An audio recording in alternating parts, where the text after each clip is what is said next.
Leet code 1544 make the string great. आपको question में एक स्ट्रिंग दी जाएगी कुछ इस तरह से कि दो एडजेसेंट लेटर्स कुछ इस तरह से होंगे कि लेटर्स तो सेम है लेकिन एक अपर केस में होगा एंड एक लोअर केस में होगा, ठीक है, या फिर पहला लोअर केस या दूसरा अपर केस। यहाँ पर देखेगा लीड कोड लिखा हुआ है एंड ये दो लेटर्स सेम हैं बट एक लोअर केस है एंड एक अपर केस है, ठीक है, ऑर्डर चेंज हो सकता है। तो बेसिकली हमें वो रिमूव करने हैं। अब ये एग्जांपल देखिए, यहाँ पर देखो बीबी जो है वो सेम है यानी कि ये हटा देंगे। हटाने के बाद जो स्ट्रिंग बन जाएगी वो बन जाएगी देखो ये, ठीक है। अब देखो ये भी दोनों सेम हो गए हैं एंड ये भी दोनों सेम हो गए हैं। तो इसका मतलब क्या है, हम दोनों को रिमूव कर देंगे एंड हमारा फाइनल आंसर जो आएगा वो एम्प्टी स्ट्रिंग आ जाएगा।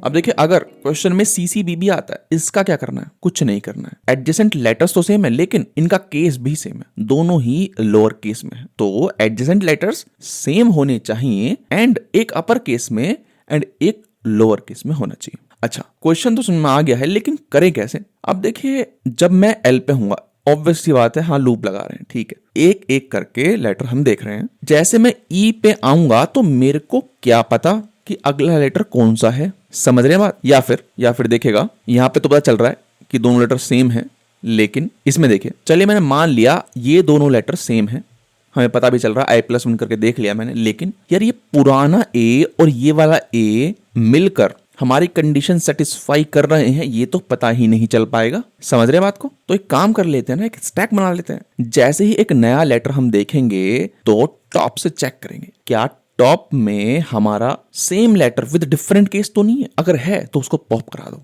नहीं तो जो नया लेटर है उसको पुश करा दो, ठीक है। अब बात यह है कि चेक कैसे करें कि जैसे मान लीजिए ये B है, हमारे स्टैक में आ गया है B, current character capital B है, तो या तो हम चेक करा ले कि हाँ भाई अपर केस फलाना केस ये सब। सबसे इजी तरीका क्या है, सबसे इजी तरीका ये है कि इनकी आस्की निकाल लो सर और डिफरेंस चेक कर लो, क्योंकि अगर लेटर सेम है, ध्यान सुनिएगा, अगर लेटर सेम है बट केस डिफरेंट है तो डिफरेंस जो आएगा ना वो 32 आएगा हमेशा, ठीक है। एब्सोल्यूट डिफरेंस की बात कर रहा हूँ, 32 आएगा हमेशा, यानी कि स्मॉल z और कैपिटल Z की आस्की में डिफरेंस आएगा 32, ठीक है। स्मॉल m कैपिटल M की आस्की में डिफरेंस आएगा 32 हमेशा हमेशा हमेशा, ठीक है। तो सिंपली क्वेश्चन इसीलिए इजी भी है, यहाँ पे मेंशन किया हुआ है इन्होंने, कुछ है नहीं इसमें। हम यहाँ पर स्टैक नहीं लेंगे, स्ट्रिंग बिल्डर ले लेंगे, ठीक है, और उसको यूज करेंगे एज स्टैक, ठीक है। लूप लगाएंगे character C in S dot to char array और फिर चेक करेंगे, है ना, चेक कर लेंगे स्टार्टिंग में कि टॉप पे क्या रखा हुआ है, यानी कि लास्ट कैरेक्टर क्या है, यानी कि लास्ट कैरेक्टर क्या है स्ट्रिंग बिल्डर में,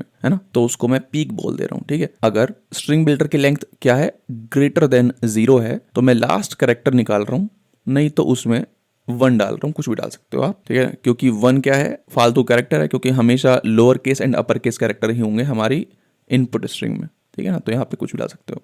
अच्छा, पीक में मेरा ये आ गया है, ठीक है। तो अब चेक करना है करंट कैरेक्टर और पीक की आस्की चेक करनी है बेसिकली, ठीक है। अगर वो 32 के बराबर है ना, अगर वो 32 के बराबर है तो स्ट्रिंग बिल्डर से लास्ट कैरेक्टर पॉप कर देना है, जो कि हमने यहाँ पे देखा था, ठीक है। तो इफ मैथ्स डॉट, है ना, एब्सोल्यूट चेक करना है ना, math dot absolute value off peak minus current character अगर 32 है, और साथ के साथ चेक भी कर लीजिए सर कि SB डॉट लेंथ जो है वो ग्रेटर देन 0 है, ठीक है ना। मैंने यहाँ पे 1 लिख दिया है, तो हो सकता है कि कुछ इस तरह से C कैरेक्टर आ जाए कि 1 माइनस C 32 हो जाए। तो हमने चेक कर लिया यहाँ पे कि SB dot length greater than 0 भी हो तो SB डॉट डिलीट कैरेट, है ना, डिलीट कैरेट यहाँ पे क्या काम कर रहा है, पॉप का काम कर रहा है। डिलीट कैरेट लास्ट कैरेक्टर कैसे निकालेंगे, SB डॉट लेंथ माइनस 1 से, ठीक है। नहीं तो क्या करेंगे, सिंपली आप पुश कर दीजिए SB डॉट अपेंड, है ना, अपेंड यानी कि हम पुश कर रहे हैं स्टैक में, क्या पुश करना है, C पुश करना है, बस इतना सा काम है। लूप से बाहर निकलेंगे तो क्या कर देंगे, रिटर्न करा देंगे, क्या, स्ट्रिंग बिल्डर को स्ट्रिंग में कन्वर्ट कर देंगे, return SB dot to string. Run क्या एक्सेप्ट हो गया, सबमिट करते हैं, सबमिट भी हो गया। Time complexity big of n है, स्पेस कम्प्लेक्सिटी आप बोल सकते हैं कि सर ये क्या है, बिग ऑफ 1 है, क्योंकि हमने स्ट्रिंग बिल्डर तो लिया है लेकिन वो फाइनल स्ट्रिंग के लिया है, वो लेना भी पड़ेगा, ठीक है ना, क्योंकि जावा के अंदर स्ट्रिंग जो होती हैं वो इम्यूटेबल होती हैं, तो हमें एक नई स्ट्रिंग तो लेनी ही पड़ेगी हमारे आंसर के लिए।